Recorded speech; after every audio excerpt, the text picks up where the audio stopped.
Can everyone hear me now? Yep, now we can. Oh, okay. Sorry. I did the whole intro spiel and apparently my mic wasn't working. So let me try this again. Hello, everyone. Welcome to today's Lunch and Learn. I am Jeremy and I will be leading our call today.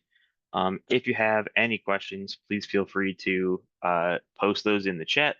I know looks like we don't have a lot of people in yet, but hopefully they'll start coming in soon. um, or if we have any more. But for those of you that are in, if you do have any questions or anything that we'd like to take a look at, um, it would be a great time to do so. So we can definitely talk about some things. Um, in the meantime, we have a couple of our kind of usual things to point out. Feel free to check out our YouTube channel, decisions underscore support or decisions hyphen support on YouTube. And that's a great place to find our lunch and learns, but also where we'll post some additional content like our step by step that we've recently started doing series where we take a deeper dive into specific steps in decisions and what their inputs and outputs are and that kind of thing and how they might be used and common errors with them. We've also been putting up other content about some other kind of bigger concepts and decisions. Like very recently, we put up a video that talks all about extension data and where extension data is used and how it can be used and that kind of thing. So definitely check that out. If you're interested in that kind of thing. We also have the solutions marketplace, great place for looking at different possible applications and things and decisions, some great different use cases and stuff. If there's anything that you're interested in or curious about, if you go to marketplace.decisions.com or follow that QR code, it's a great way to kind of take a look at some different pre-built applications and see what other projects that other people have built and are showcasing. Got a couple that we kind of highlight, like Playbook Activity Manager. We have a video of that on our YouTube channel. Um, Dynamic questionnaire, loan origination, a bunch of accelerators and things. If you check out, a lot of really useful stuff. So if you're interested or curious about any of these things, it may be a great use to you, and you can always just go to those, just click on them and learn more about them, and download them and check them out. So it's a great place, something great to check out also. Um, but with that in mind, we can go to any questions if we have anything. At the moment, we have no pre-submitted questions, and I don't see anything yet.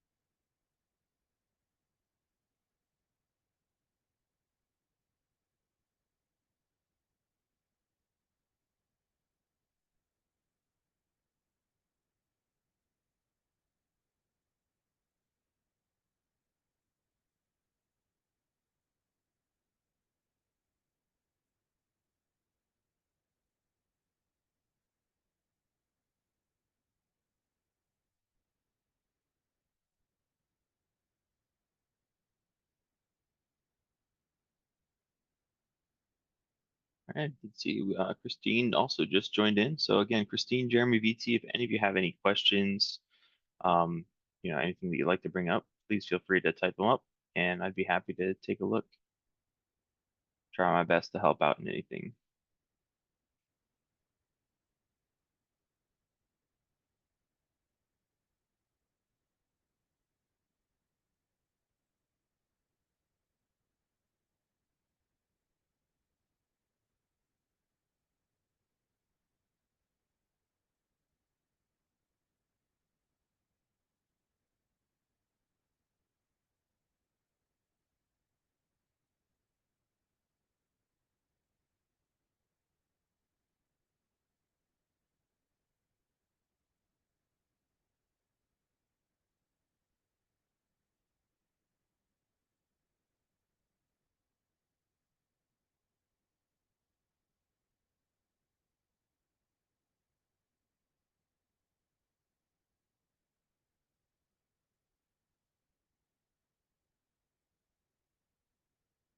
I don't know why that's up, right? Well, I guess we can just try poking around a little bit at some things, just in case, since we don't have any other questions at the moment.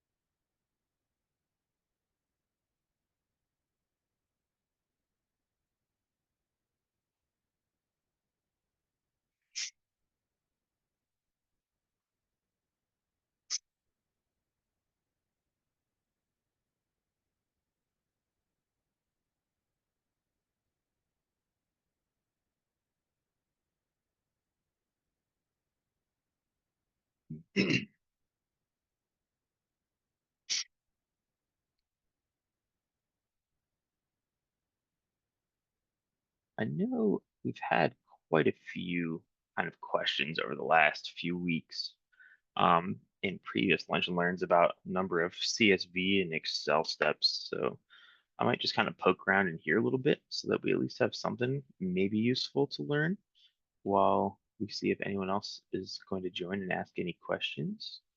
Um, because there's definitely quite a lot of uses here, and it seems like a lot of people have interest in grabbing things from Excels or some kind of outside element like this to grab data. Things like an import Excel or CSV step and kind of looking at what that can do. So I don't know, maybe we'll just look at this a little bit.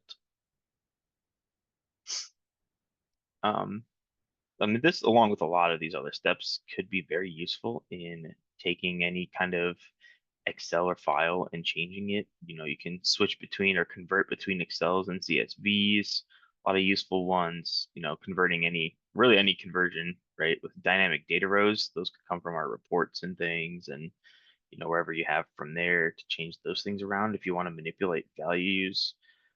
You can grab specific values with any of these, get items here. Um, you can add and delete rows and things, so you can manipulate that as well. Import is a pretty nice one because it allows you to take in any file data, so any kind of item or CSV or Excel that you would like, and pass that in, and then output any data type that you want. So you can actually create your own data type, or if you want to output it or send it directly to, the account data type, for example, right? You can do that if you need to utilize something dealing with accounts, for example. Maybe you have an Excel file that you want to use to populate a bunch of accounts or edit data in a bunch of accounts, or anything like that. It becomes useful. So you can actually output the direct data of whatever you want to send in. So again, it could be something that you create on yourself as well, if you want to pass your data into some other, entity that you've created. And then it's got like a bunch of other kind of pathways and options. You can change these as well. You can remove them if you'd like. Uh, so they actually have errors for if there are extra columns. So in this, you kind of are expected to say exactly how many columns you have expected in your CSV. And if there's more columns than expected or less columns than expected, it can go down separate paths. But you can also have it throw an exception if it has extra columns, or ignore that and continue with the problem and everything without having it. So it'll say done with errors to show that it has errors, because it'll still output that data and output like a message to display that if you need to output something, but it doesn't have to be separate messages. And so I can actually set all of these to ignore continue, and I'll just have done and done with errors. So there's a lot of interesting things here. It's a pretty neat step that does quite a few things with Excel's and CSV values. Um, that can be pretty useful. And again, you can have separate outcomes for these things as well. So it's pretty neat. Let me just throw this together. I can't remember how much I have in, oops, can't remember how much I have in one of my files, but I can get 3. And if it's an error, then we'll get that. Let me just throw a constant in here and I'll grab some data real quick.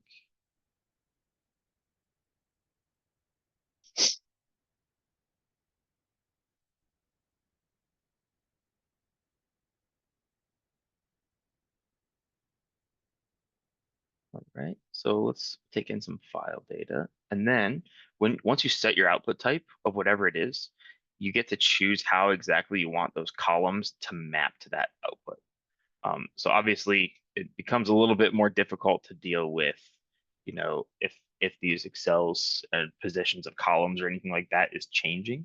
But if I do know what each of these columns are, I can actually directly grab those and direct them to that account data type. So then here here's all my properties dealing with the account data type.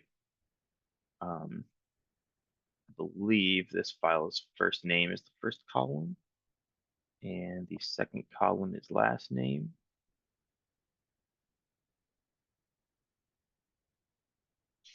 And the third column is email address. Right? And so now I can see, I've got this set up, right, with um, the file type, which I do actually need to change because it is an Excel sheet that I have. I can choose where to start if I want to start on a specific row. Um, if I need to, if the first row is just headers and stuff like that, I can always account for that. Or if I need to start like much further down, I've got how many columns I need. If I need to import all worksheets or have specific worksheets. There's also the ability to do passwords. I don't think it's in all of the Excel options here, or things that can take in Excels, but there are a number of them, and this is a very recent change. Like I think it was 9.2, and the most current version is 9.3. It has a document password. So if you actually have an Excel file that's locked with a password, you can actually input that password here so that Excel file can be used, which I know it wasn't the case in the older versions if you needed to do that. But we do have the ability now in the most recent version to do that, which is pretty neat. Um, and then yeah, then once you choose your output type, you map what columns map to which output of or which like item of that output that you want. And then you have your file. Obviously, I just did constant just for demonstration purposes here. And then I'm just going to throw these all to the end real quick, and we're going to run this and see if I have the right numbers in here just to see what happens. And there we go. It's done. I picked the right columns. I can look at my outputs. And so, right, I took in that file, and then here it outputted a bunch of different accounts with all of the data related to accounts. Right, I started at line one, and line one had the headers on that document. So my first name is just first name, last name is just last name, right? But if I skip to the next one, right, I have a first name, name successfully came from the document, and then I should have my email address came from that document as well. So it looks like it worked, and that's pretty much all it is. It's nice and simple. Obviously it can get more complex with more complex, you know, Excels and stuff like that. And then obviously you have the difference of using the a CSV and choosing the delimiter and stuff like that that may matter. It may change anything for you. Let's say I switched it to two columns just for demonstration purposes, right? I got first name and last name going through here, and I debug and run through it, and it now sends me an extra columns error, right? Because it recognized that I actually have more columns. And so it'll tell me, oh, once it read line number two, it actually noticed that there are three columns. So there's an extra column there. And it shows even the 3 points in that column and pointed out those things for me. So it'll actually let you know. So if you are kind of expecting certain things, but you want something to happen when you have more columns than expected or less columns than expected, then you can have that set as well. And so if I create 4 columns, for example, and grab each of those things and I run it through, then notice it'll do the same thing, but oh, actually this doesn't. Oh, never mind. It would be the other way around. Um, So even if it doesn't recognize this, it'll actually point those columns out as null, I guess, for some things in some cases. And that's why it didn't throw that error for me right away. But yeah, so that's basically how this step works. It's pretty useful. Has a lot of different things it can do. Obviously it can be a mess if I don't have extra steps here to track, but if you want to use these pathways to send it down different things, if you have other columns and different things like that. Um, and other places. So depending on where your data is coming from or what information you have, you can, you know, add more or change more with this.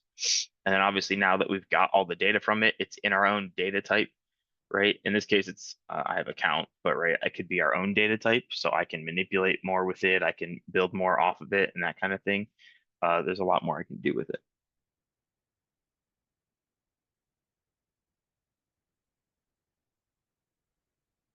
Before I talk anymore or blabber on anymore, I will reiterate if anyone has any questions, please feel free to type them up in the chat or the Q&A, and I'd be happy to answer away.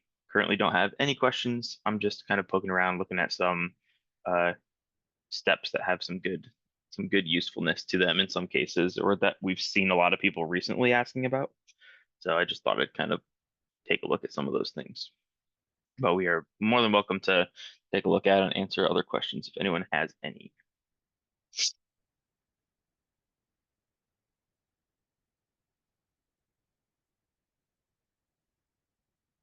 Um, and while we're looking at, other Excel and CSV options here, there is the ability to, manipulate rows and other columns, right? This is directly taking it and then I'm placing it into a different data type of some kind to then utilize. And, I could convert that data type back into an Excel if I needed to, or, do more manipulating if I wanted to as well. But this is like a step that kind of takes it out of the Excel world. There's a lot that you can still do within the Excels um, and stuff. We have the ability to create a new Excel file, right? So from there, you can actually just build an Excel file from decisions, and it'll output this new Excel with whatever you want to call the sheet and the file name and everything, and it'll start building it out. And there's a number of steps that we have. Again, this is under data in Excel and CSV that we can really use to kind of build things up. We can insert rows, replace rows, delete rows, all these different like row related steps and things to really build up um, and set data and everything. Changing values in columns and all that kind of stuff as well that can be manipulated. You can set values in certain rows and columns. A lot of great steps here that you can really just build up an Excel file. Technically, you could build it from scratch if you really needed to. Um, but I know a lot of them I think seem to be more of, adding new things to an already created file or something like that. But you can do that here, right? We've got let's say we have a file created, or maybe we've already built one and it's coming from something, right? With our file here, right? We can create if we wanted to like insert a row into a file, right? We pass in that file, we choose what the file type is. This is an Excel file, right? If there's a worksheet number that matters, you can do that, right? If you want to say which row number you want to add to talk about it, we have if you want to ignore the first row or not in dealing with these row numbers, and then it'll add a new row for us. And then we can go ahead and set the values on those rows, with, the set value steps and things like that, so that we can, add more pieces of data or add more information. So as we're building up a process, or maybe someone fills out a form and you want the data that someone filled out on a form to build up your, um, your CSV or your Excel sheet, then you can easily do that. And there's just a lot of different steps, um, to kind of do that from and kind of build that up.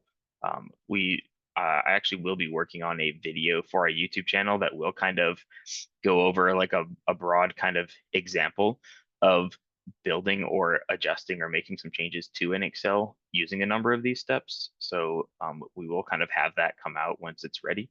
But there are a lot of great tools in here to do it. I think a lot of people may not quite realize how many different options they have when it comes to just the Excel things.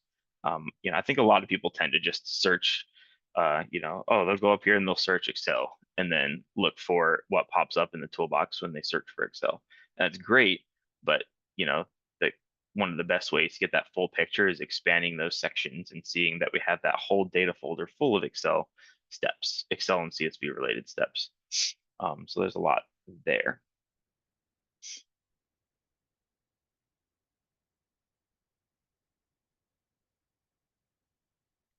Now it won't load. All right.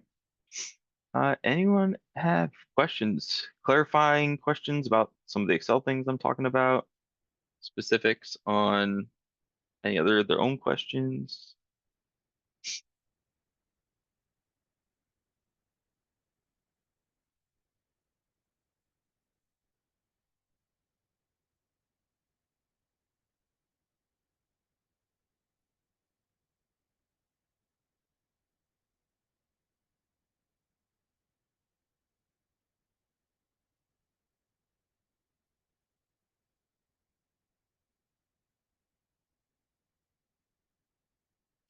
Um, can we ask the import Excel step to load specific sheets or tabs of the Excel? That's a great question.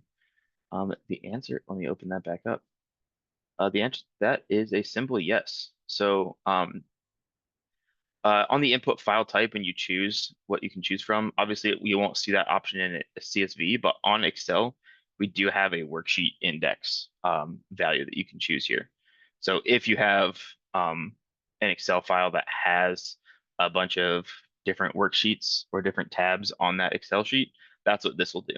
So you can just directly import all of them if you need to. If you have a specific one that you want to grab from, then you can specify that as well and say, oh, I want to grab the second worksheet. Um, I'd have to test real quick to find out if I'm not sure if this is one of the cases where index 0 counts as the first worksheet or not. But otherwise, yeah, you definitely can uh, choose which one if you have a specific worksheet or tab in that Excel file that you want it to pull from. You most definitely can configure that. And quite a few other Excel CSV like related steps that are pulling from it um, do have this option as well. Like I believe the for each Excel CSV step also has that. Can check it real quick. Yeah, same thing. On the if I'm grabbing an Excel on my for each Excel, if I need to go through each row on an Excel file, I can also grab the a specific worksheet number if I have a specific sheet that I want to grab from, and I even have the ability to get that from a flow if I want to, um, as an input on the flow. But yeah, I can very easily do that. Can we tell the step the worksheet index during runtime? Yeah, so I think I think it might be a little bit limited. Like clearly on this one, uh, right, the worksheet index is a static number that I set here on the setting, right? So I kind of have to know ahead of time if I'm going to be importing this specific Excel or CSV, then I need to know, okay, with this Excel, it is always going to be worksheet 3 that I want to import. So I can set that here, but there's no like dynamic option to choose from, at least on this step. I think on this one, like there's get worksheet from flow, but I don't know, it doesn't look like it changes much. I'm not sure if that's like it doesn't, it doesn't add an input, I guess, to provide that for you. So I'm not sure if there's something that I just am not familiar with on getting that dynamically.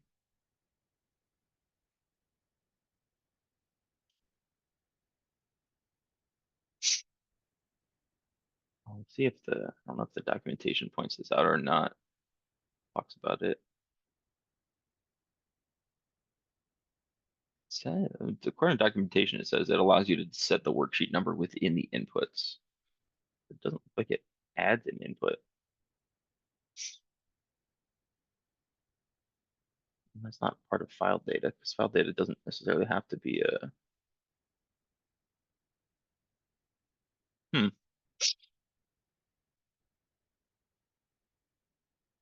interesting. Okay, well, I don't know for sure about doing it that way. There are other options.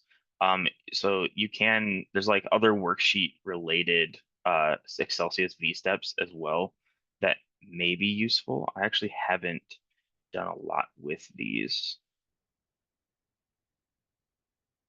I don't know if this just gets the name though.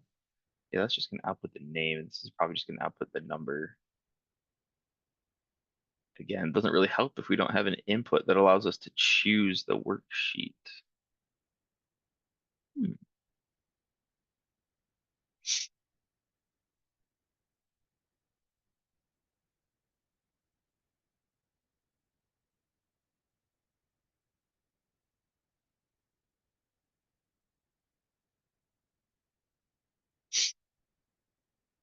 That's a good question. I might have to play around with it or maybe ask around and see if I mean, if you add your own worksheet, I guess that doesn't really do much to help us, I guess, in this situation. I'd have to play around with it and see, if there's a little bit more specifics on it. Like I know you can get worksheets, but that just outputs strings or the index of the worksheet. It doesn't necessarily, you know, output that worksheet as like selected on your file or whatever, with it for a for each or import Excel CSV. So maybe something to toy with, or maybe see if there's just something else that is missing or is going to be added in relation to that. Um, but yeah, I can definitely, well, I'll maybe take a look at it. And we can come back some other time, or I can reach out if I do find more concrete answers on that. Okay, so let's close that because we have another question from Smitha now. And Smitha asks, how can I expose a form as a URL to the user? What access do users need to access this URL?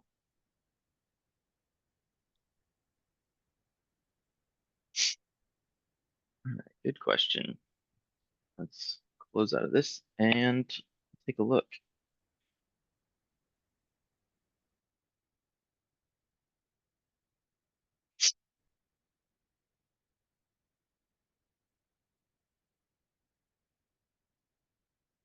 Oh, come on, decisions.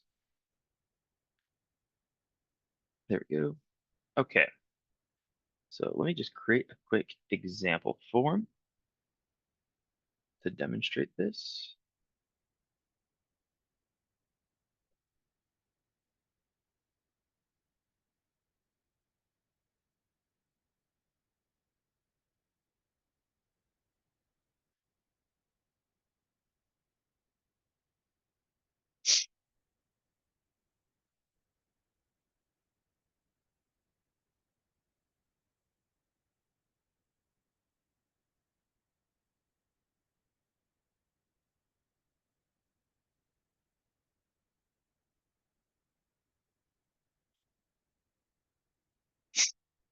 All right, let's add a submit button at the bottom. Let's throw a number box here at the top.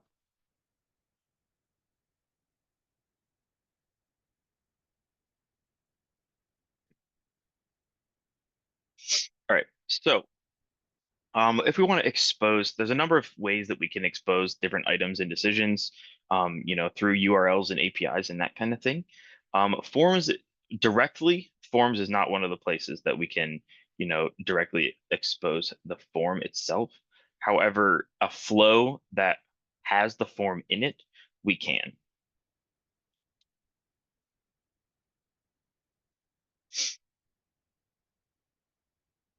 Um, So there's really like three main things that we can expose for API calls and setting up with URLs and stuff like that. And that's rules and flows and dashboards. I think those, unless I'm skipping one, those are like the main things that we can expose directly. And the easiest way is when we see this configure integration option up here in the top right corner. And so you'll notice if we go back to that form, you'll notice that we don't actually have anything up here. We have the setup input data option that we had on the form, so we can set input data, but we didn't have a configure integration option.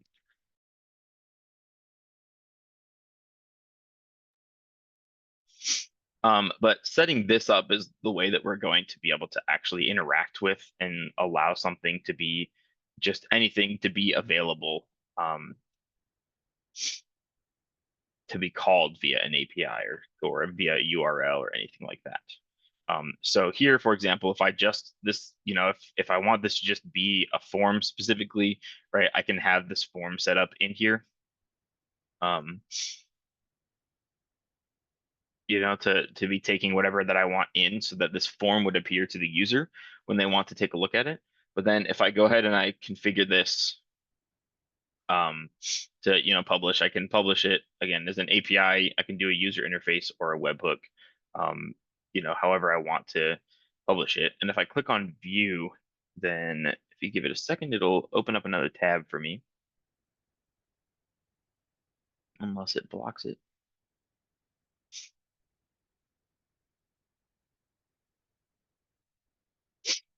Try this again.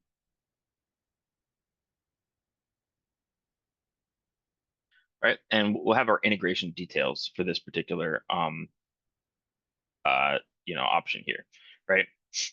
And so if I have this, right, I can set up how exactly I want these, to be available. But essentially I will get URLs for the different like call options and things. And so I can have it set up for guests. So if I have guest permissions available, I can set the guest permissions.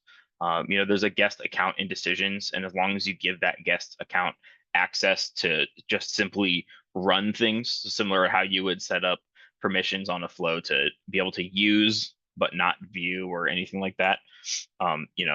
Guest is how you would do it for just regular users so that we don't have to have a user that needs to log in or anything like that. Um, then they have actions. So I can set things up with that. I can also set up a named session to do it, or anything like that, if I have user sessions and things. So I do have the ability to have these like run flows through like API connections if I need to do that in that way. I do also, if I want to do, one of the other options, um, if I set up, uh, I can set up a user interface to do stuff with this as well if I need to. Um, and this is a little bit, I think maybe a little bit more towards more like what you're looking for. Um, but right here, instead of it needing to be called via with like a get call or a post call or anything, I've got the URL that links directly to it. And I can, provide any information and stuff like that related to this, related to this information. And I can open the URL and it'll actually run, and here's my form, right? So if I'm using this form like this and I can publish it as user interface, then I get the URL from here and send it to someone. I can change display settings, or whatever other options and things like that if I want to adjust how exactly it's like showing, if I need to display it in a different way or where it needs to be displayed or anything like that.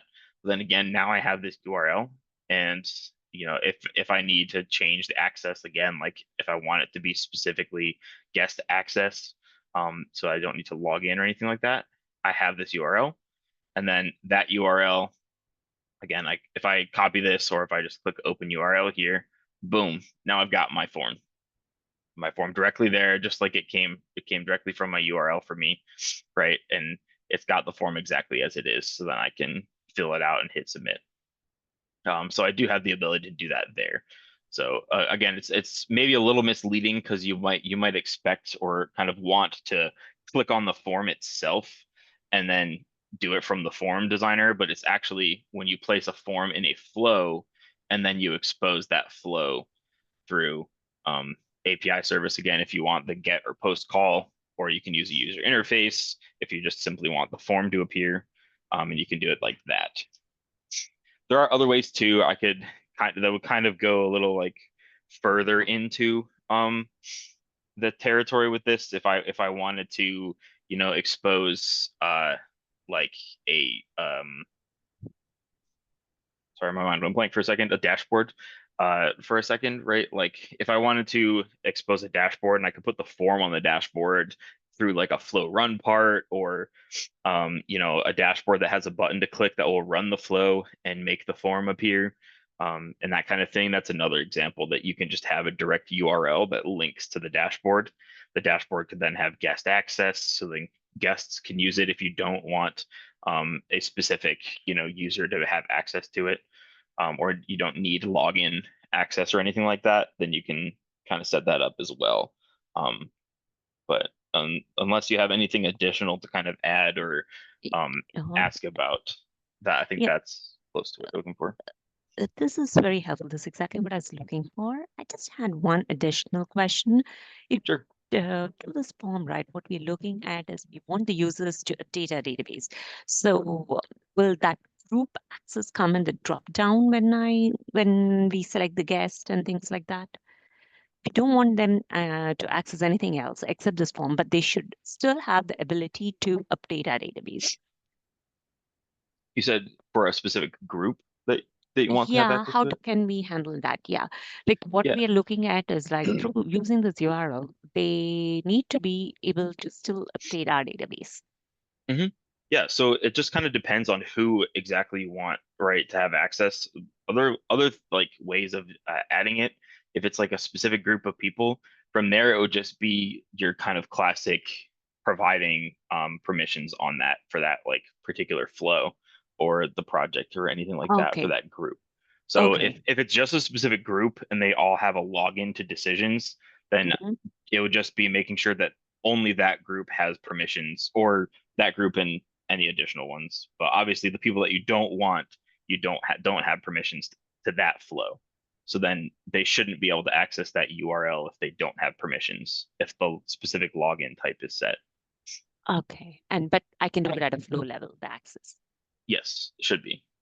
Okay, Because again, thank because it's built in the flow where you open it to be called by other people. So you. if no one has access to that flow, they shouldn't be able to run it. Okay, great. Sounds good. Thank you. Mhm. And then James, you said you had a follow-up relating to this forms integration. So why don't you go ahead? I do. We do have a form that we're currently using like this where we email a link out and the user can just link right directly to a form. hmm And I'm not sure if something changed in the upgrade, but our form, when it came up, used to have the title of that form, the form title, as part of the form Okay, yeah. when the user displayed it. Now the title is gone, and I don't know how to get it back. Because I don't recall doing anything special to get the title to display. Maybe there was a checkbox, but I don't remember. But anyway, it was because I got screenshots of it in version 8, when we did the documentation. But now when I hit that URL, the form comes up, but not the title of the form. So like if you put a title on that form, yeah, Yeah, that just title there. And if you ran it in a flow, you'd see you'd the see it. title, Ah, assuming you've interesting. got that, clicked to show the title. hmm But when you link to it, it doesn't show the title, which that's kind of a detriment to us because we use that title to describe the form instead of having to put a field on the form to describe the form. Got it. Okay. Yeah, give me a second to see if I can get this to I may just be missing load. something, but I can't figure that out. I was just looking at it It's today. very possible it was a change. I'm not 100% sure. Or maybe it was an accidental change, like something that they changed for a different part of the update. Are you like fully up to date or current on I think we're not on 9.3 yet. We're on 9.2, the latest version of 9.2. Well, okay. let me check I may have upgraded dev. Let me check my dev environment. hmm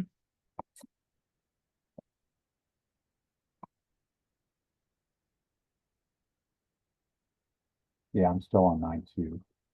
Exposing his URL form.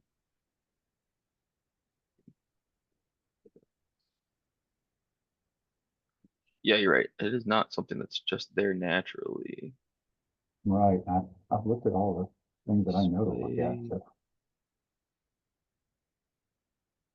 So I doubt any of these are going to change that's the much. decisions title block. Right, that's gonna be the whole decisions thing, yeah. Right. Interesting. Yeah, I don't know. Um, yeah, I don't know exactly why that is. That's a good point. Uh, my So if you best were running guess. that flow right now, just run the flow. Right, That's right, yeah, the title bar, yeah. I right? saw that. It appears Yeah. for me for sure. Yeah, that's what we want right there. Got it. Um,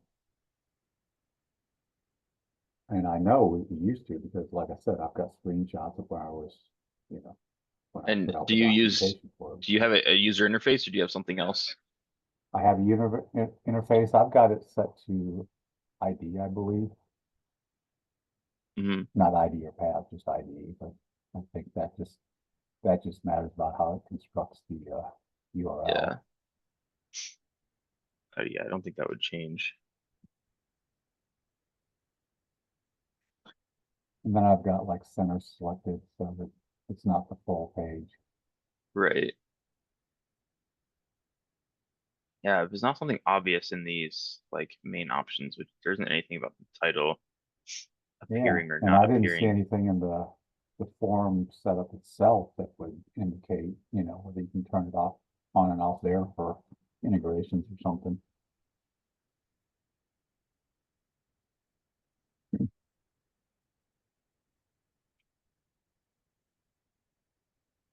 Uh, Even if I like make it small enough to fit, doesn't matter. Yeah, interesting. I don't know. That might be, I guess the best question for that is just Put a if ticket you in. maybe ask support and see Yeah, if they know, because it's possible that maybe just in an update they unintentionally changed it, or maybe that was an intentional change, and I'm not entirely um okay. sure. Wait, I'll the put actual a setting ticket to in for it and display it. Hang on a I can second. document it too that way. The title is always shown in debug. Actual setting display is in the flow on, or sorry, in the flow on the form step.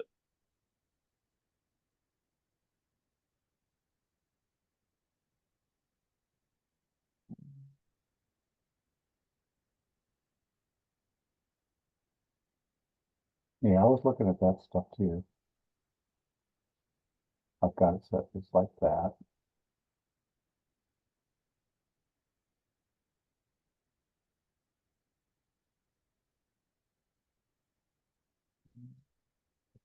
Run it.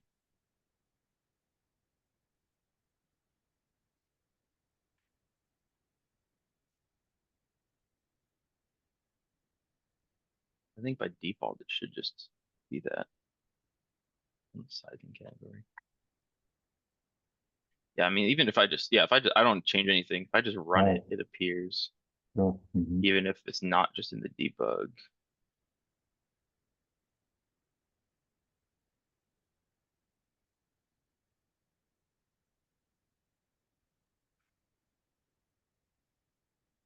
Window.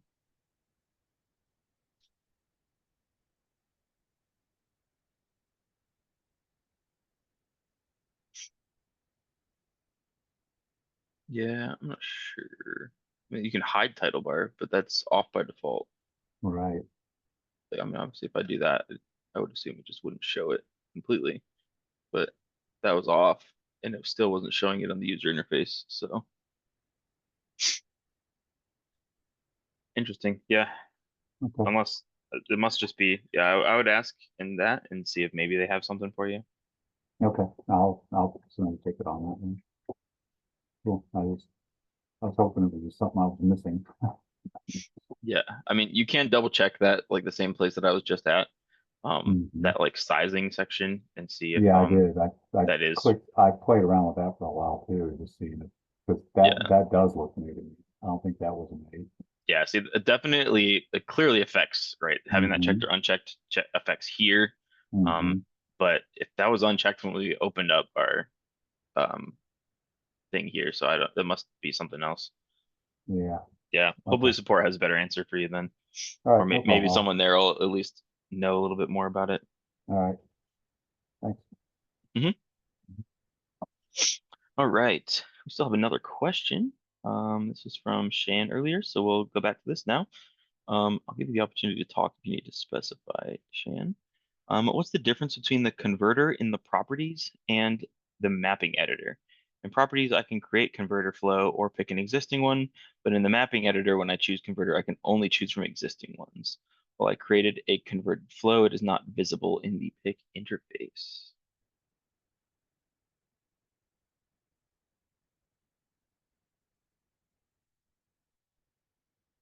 Hmm.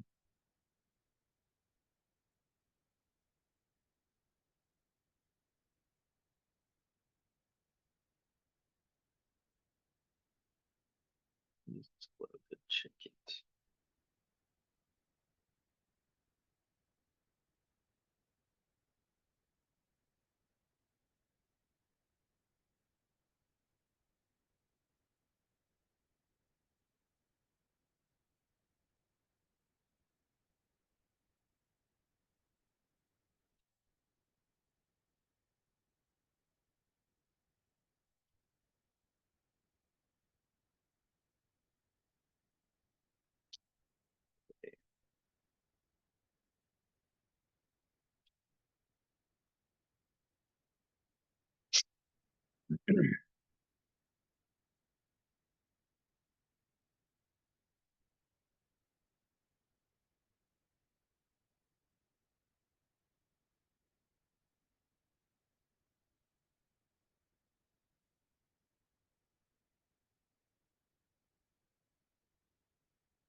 Okay. So we're talking about this, right? We got converters, we got like the default converters, and then we have the ability to hit run converter where we can pick or create our own. But then on input mapping, you say you don't have the ability to, um, unless we're looking at something different, or maybe you got mixed up. I think it's supposed to be this little pencil icon. Um, so if whether you're in the mapping editor or not, it should be the same.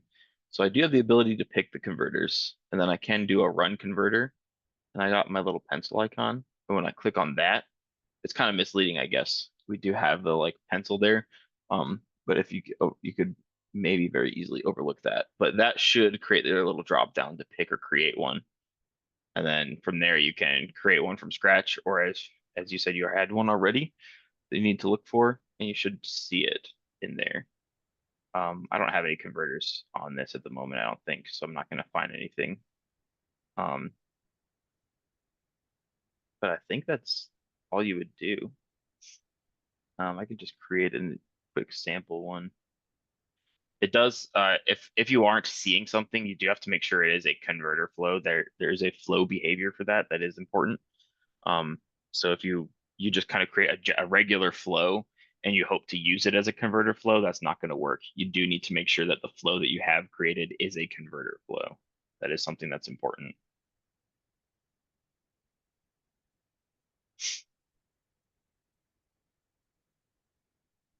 But I don't know if you can speak to if I covered everything or there's something that I'm missing.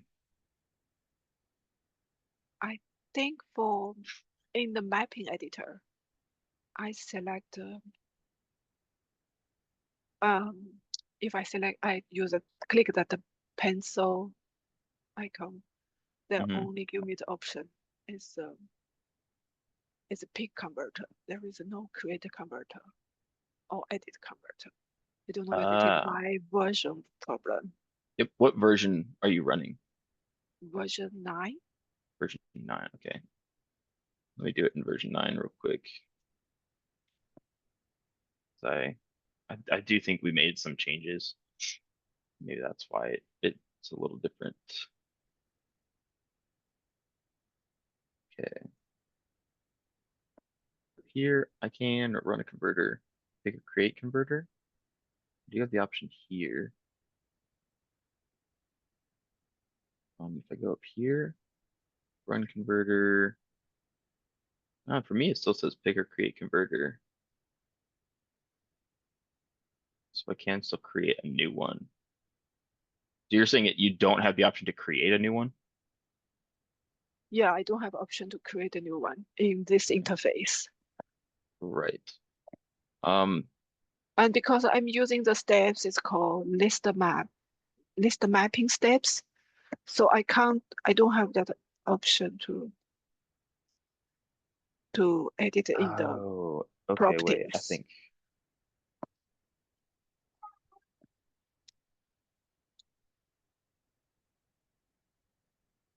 I see what you're talking about now. Okay. I don't think I was looking at the same editor at first.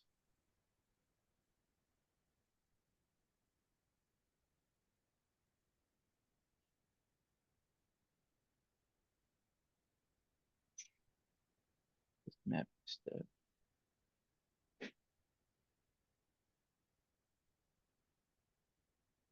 You're talking this item mapping editor. That's what we're looking at.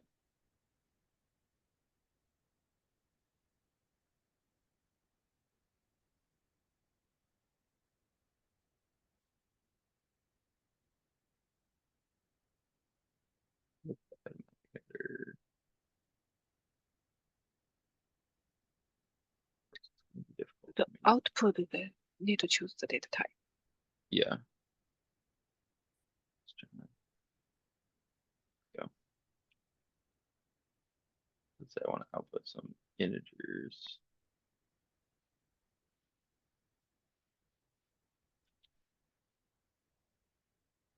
That would make sense.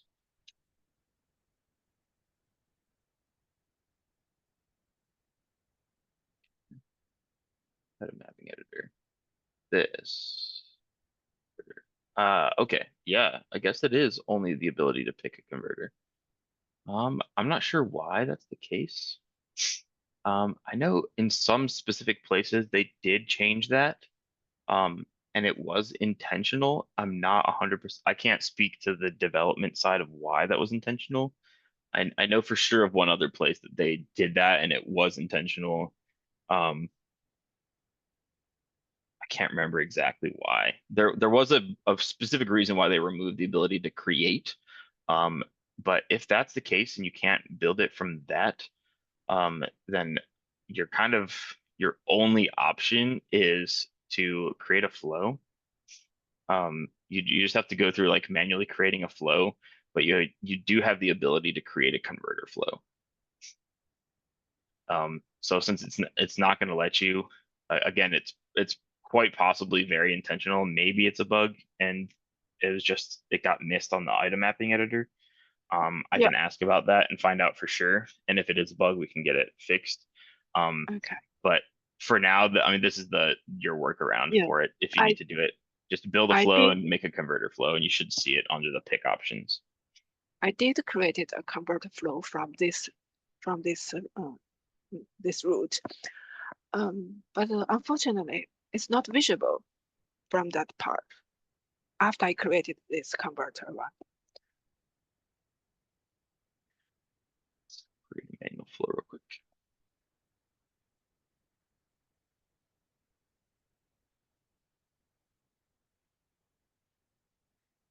See if it'll let me do it without adding anything to it. This pick converter.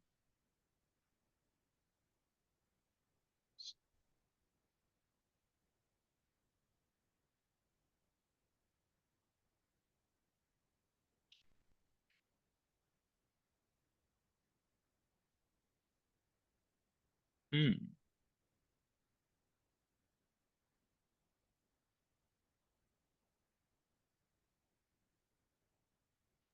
What happens if you go under catalog, system defaults, and then drop down the converter flows right there? Is there anything that appears under that? Yeah, just all the All the regular default ones. ones. So Yeah. you can just pick any of the default ones. It's just about creating a new one that's not showing up. Interesting. Yeah, so I guess you can't, I don't know why you wouldn't be able to.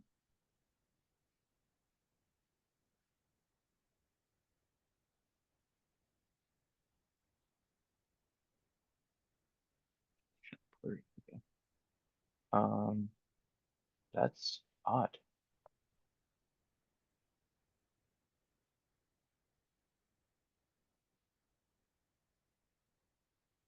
Yeah, interesting. I'm not sure. I'm not sure why exactly this is. I think this is another example. I mean, I could poke around a bit, but I highly doubt that me poking around is going to change much about this. This is definitely either some intentional thing that I'm not sure why they don't we don't want converters available in this item mapping editor other than default ones. Or it's a bug and we're missing that. So I think this might be yeah, something that we'd have to report and ask about. Because I don't see yeah, there's literally no other options other than the default. And some of those default it's all the default converters that I see. I do not see anything that allows me to create one or get a created one.